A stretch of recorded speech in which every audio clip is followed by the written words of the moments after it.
Wilson floats one. Oh, yes, he got to it. Hey, did you guys know that the quarterback position is a pretty important one? Yeah, I know. Surprising. So it really hurts when a team pays a lot of money for a guy they thought was going to carry their team, only to find out that he really isn't worth the money that they paid for him.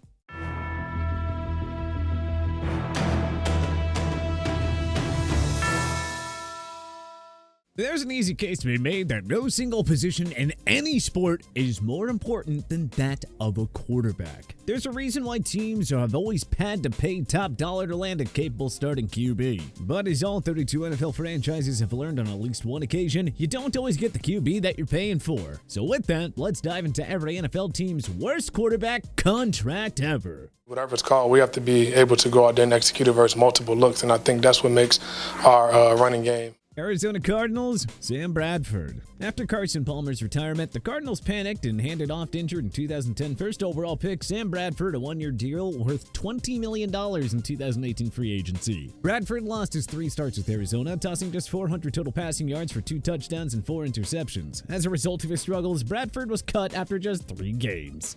Atlanta Falcons, Michael Vick. Christmas came early for Vick, who received a whopping 10-year extension worth $130 million at the Falcons late in the 2004 season. Of course, Atlanta had no idea what would transpire 3 years later. Vick was convicted and spent 21 months in prison for his involvement in running an illegal dogfighting ring, costing him the entire 2007 and 2008 seasons. Atlanta released Vick in 2009 and took on $7 million in dead money. Baltimore Ravens, Elvis Grbac. After winning the Super Bowl with Trent Dilfer as their starting QB in the 2000 season, the Ravens tried to upgrade at the position by handing journeyman Elvis Grbac a mammoth $30 million deal over 5 years. The ex-Chief star proved to be a shell of his former self upon arrival in Baltimore. He had 15 touchdowns against 18 picks and was cut after 1 year. Grbac wound up retiring soon after. Buffalo Bills, Tyrod Taylor. The Bills signed Taylor to a 5-year extension worth $90 million ahead of the 2016 season after earning his first Pro Bowl nod. Say that it didn't take them long to feel buyer's remorse. Taylor's production dropped in a frustrating 2016 season, and he briefly lost his starting job to Nathan Peterman of all guys in 2017.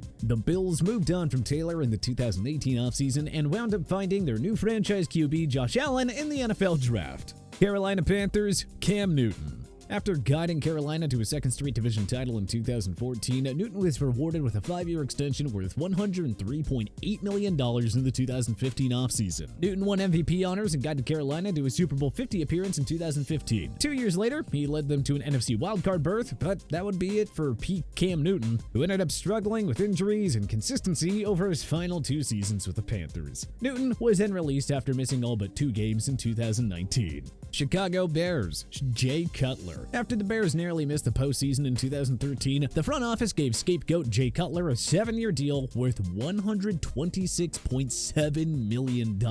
It looked like a mistake from day one, and it turned out to be exactly that. Cutler lasted just 3 more years with the Bears after signing that deal. From 2014 to 2016, he threw 34 interceptions and fumbled 26 times. He was mercifully released in the 2017 season. Cincinnati Bengals, Achilles Smith. After getting drafted 3rd overall by the Bengals in 1999, Smith was handed a shiny 7-year pact worth $56 million.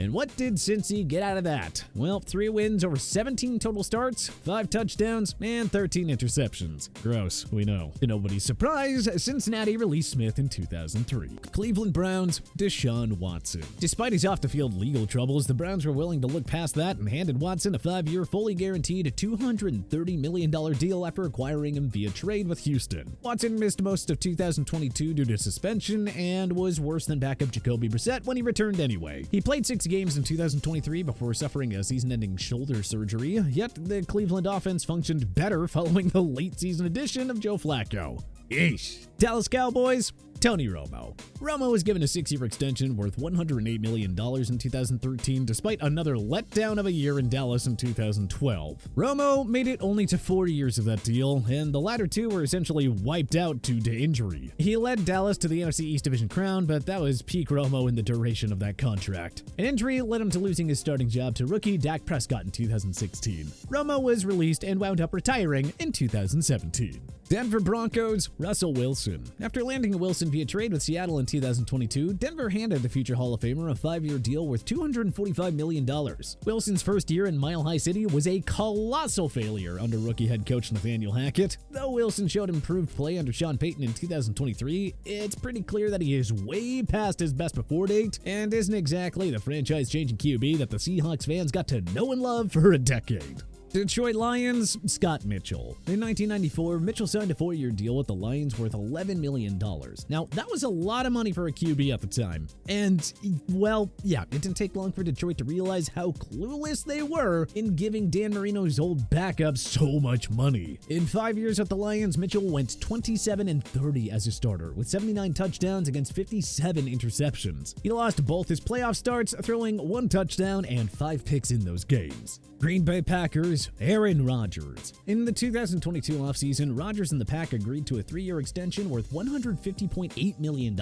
All this did was further stall Jordan Love's development and delay Rodgers' inevitable departure from Green Bay. The Pack missed the postseason with a very disappointing 8-9 record. Finally, at long last, the two sides agreed to a split, and he was traded to the Jets for an underwhelming return. Just imagine if they had maybe traded him a year earlier and actually maxed out on the return. Houston Texans, Brock Osweiler. After a solid but not great 7-game audition as Peyton Manning's understudy in 2015, Osweiler was handed a mammoth 4-year deal from the Texans worth $72 million. Osweiler had just 2,957 passing yards and 16 touchdowns on the year, and Houston was pummeled by New England in the divisional round thanks again to Brock Ness Monster's crappy play. Desperate to get rid of his contract, the Texans traded Osweiler 2nd and a 6th round pick to Cleveland in exchange for a 4th round pick. Indianapolis Colts, Andrew Luck. After missing the final half of 2015 to injury, Luck was handed a 6-year extension worth $140 million.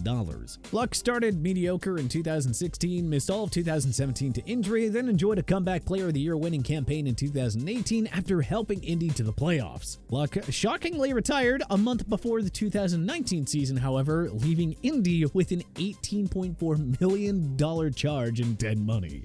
Jacksonville Jaguars, Nick Foles. Just over a year after leading the Eagles to their first Super Bowl title, Foles inked a 4-year pact with the Jaguars worth $88 million. Just to say, it didn't take long for the Jaguars to feel buyer's remorse. Foles was limited to 4 games because of a fractured clavicle. He lost all 4 starts and was outplayed by rookie Gardner Minshew, who finished the year as the Jags' main QB. In the ensuing offseason, Foles was traded to the Bears. Kansas City Chiefs, Matt Castle. After acquiring Castle from the Patriots, the Chiefs extended him for $63 million over 6 years. KC only got 1 good year out of Castle, who helped them to a division title in 2010. But his tenure in KC was marred by injuries and very lackluster play. He was 19-28-0 as their starter over 4 years and completed 57.4% of his passing yards for only 59 touchdowns against 44 interceptions. Las Vegas Raiders, Rich Gannon. In the 2002 offseason, Gannon signed a lucrative 6-year extension with the Raiders worth $54 million. Granted, he won MVP honors that year and led Oakland to a Super Bowl 37 appearance, where they got crushed by the Buccaneers. Unfortunately, injuries quickly ended Gannon's career as he was limited to 10 games over the 2003 and 2004 seasons. Gannon ended up retiring after completing just 3 years of the deal. Los Angeles Chargers, Doug Flutie. Desperate for a QB following the Ryan Leaf disaster, the ex-CFL legend and Bills star signed a $30.3 million deal with the Chargers over 6 years in 2001. Well, let's just say that it's a good thing that the Bolts wound up drafting Drew Brees that same year. Flutie went 8-14-0 over his 4 years of the Bolts, tossing only 25 touchdowns and 22 interceptions. Sure is a good thing that Brees was there to take over the reins. Los Angeles Rams, Mark Bulger. Kurt Warner's replacement earned a 2nd Pro Bowl nod in 2006 and was handed a lucrative 6-year extension worth $65 million. At the time, it felt like a win-win for all parties. Yet, Bulger's play inexplicably regressed over the next 3 years, as he went a woeful 5-30 from 2007 to 2009. He had more touchdowns than picks in each of those 3 seasons, and his career came to an end after the 2009 season. Miami Dolphins, Ryan Tannehill. Despite 3 straight mediocre seasons to begin his career, Tannehill was given a lucrative $96 million extension over 6 years, with $45 million of it coming in guaranteed money. The problem was that Tannehill was a solid but not great QB in Miami. They only had 1 winning season under Tannehill, who never topped 27 TDs in a season with the Dolphins. He didn't truly break out until after he was traded to Tennessee in 2019. Minnesota Vikings, Dante Culpepper. Despite a very disappointing 2002 season, Culpepper was awarded a whopping 10-year extension worth $102 million. Culpepper did earn 2 Pro Bowl nods after signing that deal, sure, but man, he never had another winning season, and he just won a single playoff game after signing the $102 million extension. After a down 2005 campaign, Culpepper was traded to the Miami Dolphins. New England Patriots, Tony Eason. We're nitpicking a bit here because, well, the Pats have always managed QB contracts pretty well. But, I mean, someone had to go on the list, so here he is. We're going with the 2-year extension worth roughly $2.4 million that they handed Tony Eason back in 1989. Now, that was a pretty penny in those days for a QB, and the Pats sure botched this one. Eason was released later in the 1989 season, mere months after signing that extension.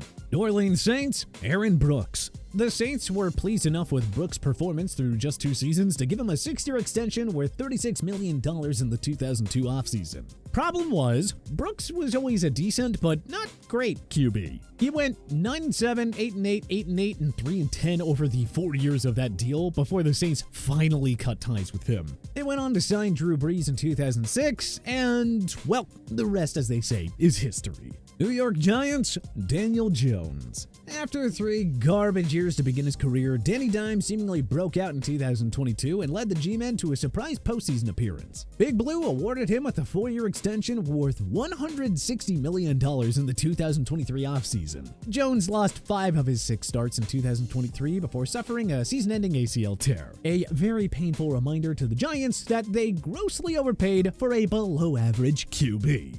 New York Jets, Neil O'Donnell.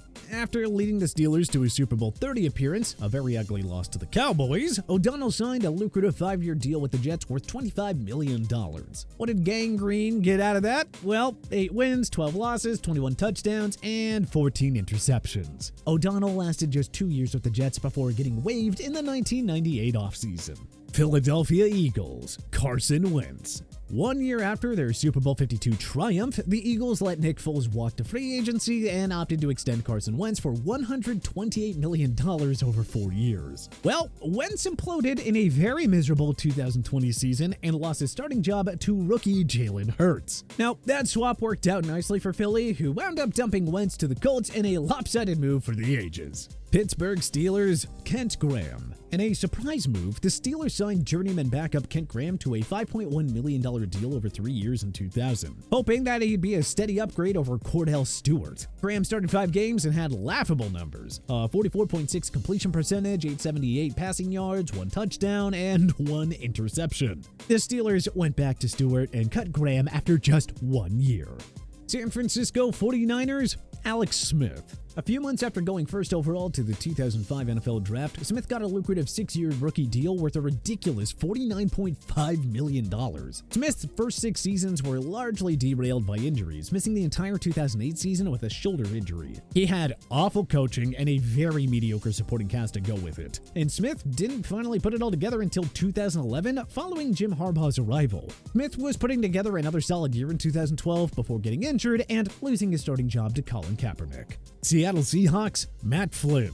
Flynn turned 2 excellent starts as Aaron Rodgers' understudy in Green Bay into a $26 million deal over 3 years from the Seahawks in 2012. Fortunately for the Hawks, rookie Russell Wilson won the starting job, and, well, we all know how that played out. Flynn got himself a nice payday from Seattle to throw 5 pass attempts. After that, he wound up landing with the Raiders in 2013 before returning to the pack later that year. Tampa Bay Buccaneers, Josh Freeman. The Bucs used the number 17 pick of 2009 on Freeman, then handed him a 5-year pact worth $36 million. Oof, we say.